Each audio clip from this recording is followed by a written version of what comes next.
Hi, I'm Ian Twombly, a senior content producer with AOPA, and today we're going to go fly some accelerated stalls. And I love doing these because they show the airplane stalling in a regime that most of us aren't used to, and that is something other than the 1G, work up to it slow, straight ahead. So we're going to see the airplane stall in a turn, which of course increases stall speed, and we're going to see it stall at a different attitude than we're used to. And we're going to do those at a faster airspeed than we're used to. So we know the bank angle increases stall speed, we're going to see that. And we're going to see what happens when we really yank back on the yoke, below maneuvering speed, of course. AOPA keeps flying safe, accessible, and fun by protecting your freedom to fly. We are the most trusted one-stop resource for all things related to general aviation. Become an AOPA pilot today. So in training, we do a lot of straight ahead, low power, or in some cases power on stalls, but in all cases we know they're coming, they're unaccelerated, we call them straight ahead 1G stalls. And that's fine, it's a good place to start, but I don't think it gives a really good idea of what happens in the real world, because often what happens is people do accelerated stalls, that kind of base to final turn and they pull too much or whatever. They don't really slowly approach, 40 knots in a 172 and think, oh my gosh, maybe I'm going to stall. No, it comes up fast. So these are things I wouldn't necessarily recommend you do on your own first. I would do it with an instructor, but it shows a couple of really nice concepts. One is that you can stall at any attitude, any airspeed. And the other is that the stall really has everything to do with stick position and not as much to do with the airspeed indicator. In fact, we can ignore the airspeed indicator with ease. We also show coordination really well. Because we come up to the stall faster, there's a little more energy. When you're uncoordinated, it becomes really obvious. And in fact, you'll see, I'll do a couple totally uncoordinated, and you'll get to see that that's how you start to approach the spin, and you can approach it quickly. So it really teaches you to keep your feet active.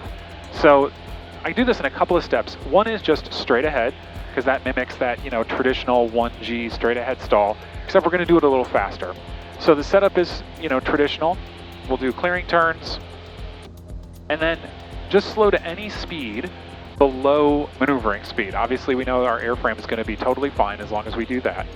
So in this 172, I'm going to slow us to about 60, which is a nice, comfortable speed. No flaps, because that's just kind of complicates things. So straight ahead, coming off on the power, maybe about 1500 RPM, something like that. Hold the altitude to bleed off the speed. And when we get to our target speed, I'm going to call it 60 in this airplane again, I'm just going to yank. And again, I wouldn't necessarily recommend doing this the first time by yourself, but it's a good exercise with an instructor.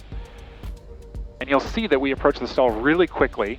You feel a hard buffet and then a brake. And all you need to do to recover is let go of back pressure and you're flying again. So there's 60, I'm going to add just a little bit of power. And then pull. So you can hear the horn is even yelling at you. It screams more than it normally would.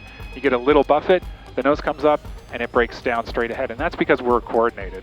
So again, it's a little more energy than a traditional 1G straight ahead stall, and it shows our poor behavior. So this time I'm going to do it uncoordinated, and you'll see it's always going to drop a wing to the side that you're uncoordinated on. So here we go. We're going to, again, hold it to about 60. But I'm going to let the ball come out, and I'm going to yank. And the left wing will drop, just like that. So how do you fix it? With your feet. That's the most important part. So that's the first step.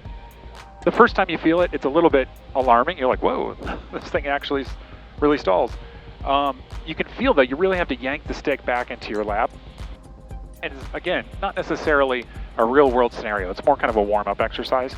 So this time I'm going to do something a little more real world, which is a turning stall, a turning accelerated stall.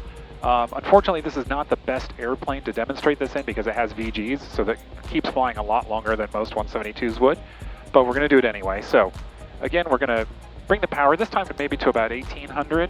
The value is really not that important. Right now I'm at 75, mostly level. And I'm just going to roll into a steep turn. Again, kind of clearing the area. I'm going to keep it coordinated, just like before.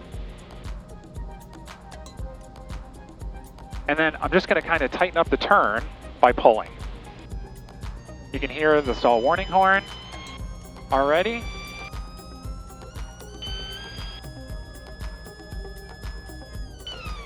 And there it goes. And because we were coordinated, it fell nicely straight ahead, and I'm able to just roll out as soon as I let go of the bank. So, again, this 172 flies a little bit slower than most would. Most would brake a little bit earlier, but it's a really good demo of the fact that stall speed increases with bank angle, and so it comes up on you faster than you think it would. So go out and try it with an instructor. I think they're a lot of fun and a really good learning experience.